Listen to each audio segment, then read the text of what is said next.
राधे राधे, हरे कृष्णा। आप सभी को गोपाष्टमी की अनंत और अनंत शुभकामनाएं।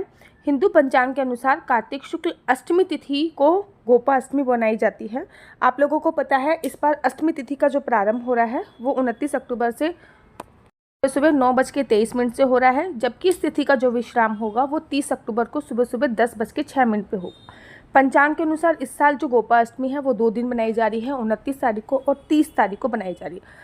अच्छा, अगर मैं बाकी भैया जी के मंदिर में बात करूं तो गोपाष्टमी 29 तारीख को है। राधा माधव के मंदिर में गोपाष्टमी 29 तारीख को, मतलब बहुत सारी जगह गोपाष्टमी 29 तारीख को है, लेकिन कहीं कहीं उदया तिथि के अनुसार गोपाष्टमी 30 तारीख को बनाई जा रही है। अब मैं आपको खुल के एक्सप्लेन करूं कि आपको गोपाष्टमी कब बनानी चाहिए, तो याद रखिए गोपाष्टमी की जो पूजा होती है वो शाम के समय होती है, गोधूली वेला में। कहते हैं ना, जब गैया चर के वापस आती हैं, फिर उनका शाम के समय जब वो चर के वापस आती हैं फिर उनको भोजन इत्यादि खिलाया जाता है, उनकी पूजा अर्चना वंदना करी जाती है। तो गोधूली वेला जो हमें मिल रही है वो 29 तारीख की ही मिल रही है। तो अगर आप गौशाला में जाके पूजा अर्चना वंदना करेंगे तो आप 29 तारीख की पूजा अर्चना वंदना कीजिए, क्योंकि गौशाला में जाकर आपको पूजा करनी है, गौशाला में गायों का तिलक करना है, गायों को चारा खिलाना है।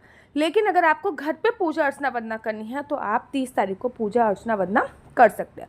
गोपाष्टमी वह दिन है जब भगवान श्री कृष्ण ने बाल्यावस्था में प्रथम बार गौ सेवा की थी और उनकी रक्षा का संकल्प लिया था। यह दिन केवल एक पर्व नहीं है बल्कि हमारी धर्म और करुणा का प्रतीक भी माना जाता है। गुरुदेव जी कहते हैं, हम गायों को नहीं, गाय हमें पालती है। यानी हम गायों का पालन पोषण नहीं करते हैं बल्कि ये हमारा पालन पोषण करती हैं। इसलिए गोपाष्टमी में गायों के प्रति कोई त्योहार नहीं है, हमारा कर्तव्य है, जो जन्म से लेकर मृत्यु तक हमारा पालन पोषण करती है और मृत्यु के बाद भी वही वेतरणी नदी से हमें पार कराती है और हमारा कल्याण करती है। अब गोपाष्टमी वाले दिन आपको क्या करना है? गोपाष्टमी के दिन यदि आवश्यक हो तो गायों के सींग में गेरू से रंग दें। अगर आपको गौशाला में आप जाओ और गायों के सींग में अगर गेरू लगाओ तो बहुत ही अच्छा फल मिलता है, लेकिन गायों को ऐसे सामने से ना सजाएं जो उन्हें नुकसान हो, ठीक है ना। बड़े सारे लोग गायों के सिर पे कुछ बांध देते हैं कुछ, तो ऐसे सामान से नहीं सजाना जिनसे उनको कुछ ना कुछ नुकसान हो। गोपाष्टमी की ये दिन यदि आवश्यकता हो तो गायों के सींग पे गेरू लगा सकते हैं, नहीं तो उनको तिलक लगा सकते हैं। गोपाष्टमी पर गाय और उनके बछड़े को नहलाकर उनका अद्भुत श्रृंगार किया जाता है। गायों को सजाने के बाद गौ माता की पूजा और परिक्रमा का विधान होता है। परिक्रमा के बाद गाय और उसके बछड़े को घर से बाहर लेकर जाएं और कुछ दूर तक उसके साथ अवश्य चलें। ग्वालों को कुछ ना कुछ दान दक्षिणा इस दिन अवश्य करानी चाहिए। भोजन, अनाज आदि इत्यादि दान देना चाहिए। गोपाष्टमी पर गोरक्षा का संकल्प लेना चाहिए। कभी भी किसान को गाय और बछड़े, बैल को चूड़े खाने में नहीं बेचना चाहिए। दूध न देने वाली गायों या तो बैल बूढ़े भी हो जाएं तो अपने शरीर और मूत्र से उनका मूल्य बढ़ता है, जिससे उनका पालन पोषण का खर्चा चलता रहता है। ये केवल इंसान ही नहीं, सबको जीने का अधिकार होता है। प्रकृति के विरुद्ध काम करने से भयंकर पितृदोष लगता है और हमारे साथ भी ये होता है। तो गोपाष्टमी के दिन आपको गौ माता की सेवा अर्चना वंदना करनी है। गाय को सहलाने का कोई कार्य करना है। गाय को सहलाने से आपके रोग जो होते हैं वो मिट जाते हैं और गायों में बहुत सकारात्मक ऊर्जा होती है। गाय के गोबर से लिपा पोती हुआ घर यहाँ पे सात्विक होता है। वहीं इससे बने हुए गोचंदन जलाने से वातावरण शुद्ध हो जाता है। इसलिए गायों को पृथ्वी का सबसे बड़ा वैद्य माना जाता है। सत्पुरुषों का कहना है कि गायों की सेवा से गाय ही नहीं बल्कि सेवा करने से इंसान का भी मनुष्य हो जाता है। गायों की पूंछ में से झाड़ा लगाने से बच्चों के ऊपरी हवा, नज़र दोष से छुटकारा मिलता है। देसी गाय की पीठ को सहलाने से उनके आपके रोग मिट जाते हैं, क्योंकि देसी गाय के रोम कोप में एक विशेष ऊर्जा निकलती है जो गठिया जैसे रोगों को दूर करती है। ये खासियत केवल देसी गाय और भारतीय गाय में ही पाई जाती है। शुद्ध भारतीय नस्ल की गाय की रीढ़ की हड्डी सूर्य केतु नामक एक विशेष नाड़ी होती है। जब इस नाड़ी पर सूर्य की किरणें पड़ती हैं तो स्वर्ण के सूक्ष्म कणों का निर्माण करती हैं। इसलिए गाय के दूध, मक्खन, घी में पीलापन रहता है। यही पीलापन अमृत कहलाता है और मानव शरीर में उपस्थित विश्व को बेकार कर देता है। अब गोपाष्टमी के दिन क्या क्या करना चाहिए उस पर शॉर्ट वीडियो बना देती हैं। इस दिन गाय को हरा चारा खिलाएं। उनके घरों में गाय नहीं है वो गौशाला में जाकर खिलाएं। फूल माला चढ़ाएं, आरती करें। पका हुआ दलिया, गुड़ आदि गाय को खिला सकते हैं। गायों को तिलक करें। तिलक करें और जो भी गौ माता की सेवा अर्चना वंदना करते हैं उनका भी पूजन करें। सामान्य लोग अपनी सामर्थ्य अनुसार गौशाला में खाना या अन्य सामान भी दान कर सकते हैं। इस दिन गायों को हरा चारा खिलाने से कहते हैं आपकी दुर्भाग्य की लकीर को सौभाग्य में बदल जाती है और सौभाग्य की लकीर परम सौभाग्य में बदल जाती है। इस दिन रात के समय गौ माता के गौशाला में जाकर इस दिन विशेष तौर पर आप एक दीपक अवश्य जलाएं।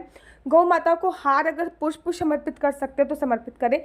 इस दिन गाय के खुर की मिट्टी जरूर और ज़रूर लेकर आएँ और उसको अपने घर पे कहीं ना कहीं स्थापित अवश्य करें, जिससे क्या होगा, आपके घर की नेगेटिविटी बिल्कुल दूर हो जाएगी। गाय के नीचे खुर की जो मिट्टी होती है उसको डेली अपने मस्तक पर भी लगा सकते हैं। इस दिन गोमूत्र डाल के स्नान करने का बड़ा विशेष महत्व होता है, तो इस दिन पानी में गोमूत्र डाल के स्नान करें। आपके घर पे अगर कोई दूध देने वाला भी आता है तो वो भी गौवाला का ही स्वरूप माना जाता है, उसको कुछ दान दक्षिणा इस दिन अवश्य और अवश्य दीजिए। देखिए, इस दिन गौशाला जाना, गौ माता के लिए दीप दान करना, गौ माता को हरा चारा खिलाना, उसकी बड़ा ही विशेष महत्व बोला जाता है। गौ माता में सभी 33 कोटि देवी देवता का वास माना जाता है, इसलिए गोपा अष्टमी पर यह सारे कार्य अवश्य करें। अगर आप गौशाला जाने की सोच रहे हैं तो 29 तारीख की शाम को ये काम करेंगे, लेकिन अगर आप सुबह भी 30 तारीख की सुबह 10 बजे से पहले भी जाते हैं तब भी कोई दोष नहीं है, क्योंकि कहीं कहीं पे गोपाष्टमी 30 तारीख की है, कहीं कहीं पे गोपाष्टमी 29 तारीख की बनाई जा रही है। आपके यहाँ पे गोपाष्टमी कब बनाई जा रही है मुझे कमेंट्स करके ज़रूर बताइएगा। मेरा नंबर है 429-20-25-65। I repeat again 429-20-25-65। आपका बच्चा जॉब करेगा या बिजनेस करेगा? बिजनेस करेगा तो किस फील्ड में बिजनेस करेगा? जॉब करेगा तो किस सेक्टर में जॉब करेगा? क्या है आपके बच्चे का लकी नंबर? क्या है आपके बच्चे का लकी कलर? क्या कुंडली में राजयोग है या नहीं है? कुंडली में संतान प्राप्ति का योग है या नहीं? ये सभी जानकारी आप में से कुंडली के माध्यम से प्राप्त कर सकते हैं। याद रखिए, कुंडली देखना बिल्कुल भी फ्री नहीं है, कुंडली दिखाने के थोड़े से चार्जेस है। और इस नंबर पे मुझसे किसी भी प्रकार से कोई भी क्वेश्चन आंसर पूछने के लिए फ़ोन मत कीजिएगा, बिकॉज ऑफ द रीज़न ये नंबर केवल और केवल कुंडली दिखाने के लिए दिया हुआ है। अगर आपको मेरी वीडियो अच्छी लगती है तो आप अपना यूट्यूब चैनल हरि बोल को लाइक शेयर सब्सक्राइब करना बिल्कुल भी मत भूलिए। तब तक के लिए मुझे दीजिए इजाज़त। राधे राधे, हरे कृष्णा, हरि बोल।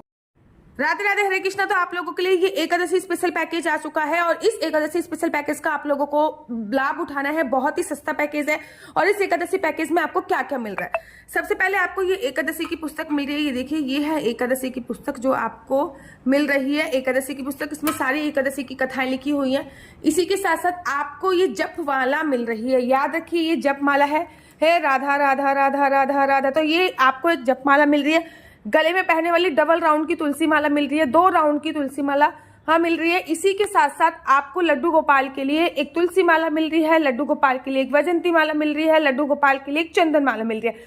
3 चीजें आपको लड्डू गोपाल के लिए मिल रही है। इसी के साथ साथ लड्डू गोपाल के लिए आपको इत्र मिल रहा है, कोई भी इत्र आपको मिल सकता है। उसी के साथ साथ लड्डू गोपाल के लिए अष्टगंधा तिलक आपको मिल रहा है और 365 बत्ती का जो है वो बंडल मिल रहा है। साथ ही के साथ शनिदेव की कृपा आप पे ना पड़े, उनकी क्रूर दृष्टि आप पे ना पड़े, तो आपको एक ये भी मिल रही है शनिदेव की अंगूठी।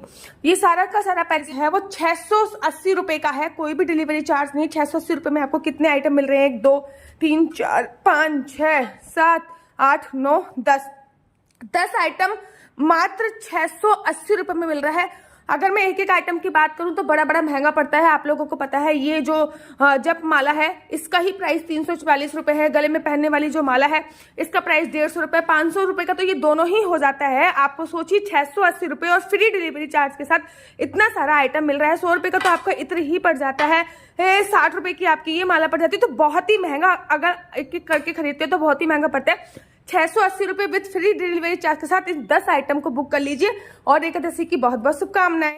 राधे राधे, हरे कृष्णा। तो यहाँ पे हम आप लोगों के लिए लेके आए हैं असली तुलसी माला। विभिन्न प्रकार की हमारे पास असली तुलसी माला है। 30 रुपए से प्रारंभ होकर हमारे पास 1100 रुपए तक की तुलसी माला है। जप माला है, गले में पहनने वाली तुलसी माला है, 1 राउंड की तुलसी माला है, 2 राउंड की तुलसी माला है, 10 साल तक चलने वाली तुलसी माला है और डबल राउंड की तुलसी माला है, 3 राउंड की तुलसी माला है, गांठ वाली जपने वाली माला है, बिना गांठ की जपने वाली माला है, राधा नाम के लॉकेट वाली माला है और लैब सर्टिफिकेट द्वारा प्रमाणित तुलसी माला है, जिसमें हम आपको लैब का सर्टिफिकेट देंगे कि ये असली है या नकली है। बहुत सारी तुलसी मालाएं हम आपके लिए लेके आए हैं।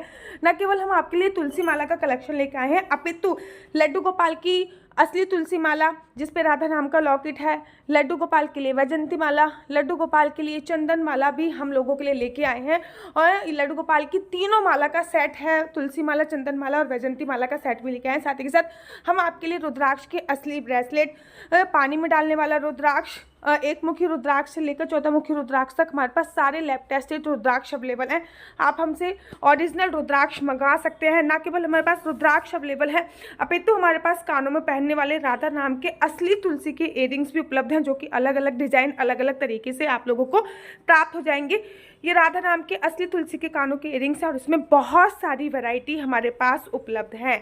आप जल्दी से जो नीचे नंबर दिया गया है उस पर संपर्क करके अपनी चॉइस से कोई भी राधा नाम के इयरिंग्स अपने लिए ले सकते हैं। उनके प्राइस बहुत ही सस्ते हैं, 150 रुपये से फ्री हो 150 रुपये से स्टार्ट होकर मात्र 200 रुपये तक है। और ये है राधा रानी और भगवान श्री कृष्ण जी के चरण, जो आपको अपने मंदिर में जरूर और जरूर विभिन्न प्रकार की अलग अलग तुलसी मालाएं आप लोगों के लिए उपलब्ध है। 30 रुपये से प्रारंभ होकर 1300 रुपये तक की तुलसी मालाएं आप लोगों के लिए उपलब्ध है। हम आप लोगों के लिए लेके आए हैं श्रीधाम वृंदावन की रज, 8 प्रकार की रज इसमें उपलब्ध है। न केवल एक सेवा कुंज की, निधि कुंज की, ललिता कुंड की, राधा कुंड की, कृष्ण कुंड की, निधि वन की, यमुना जी की, 8 जगह की ब्रज रज इसमें आपको उपलब्ध हो जाएगी। ऑर्डर जल्दी से जल्दी नीचे दिए गए नंबर पर करिए, हमारे पास लिमिटेड स्टॉक है। राधे राधे।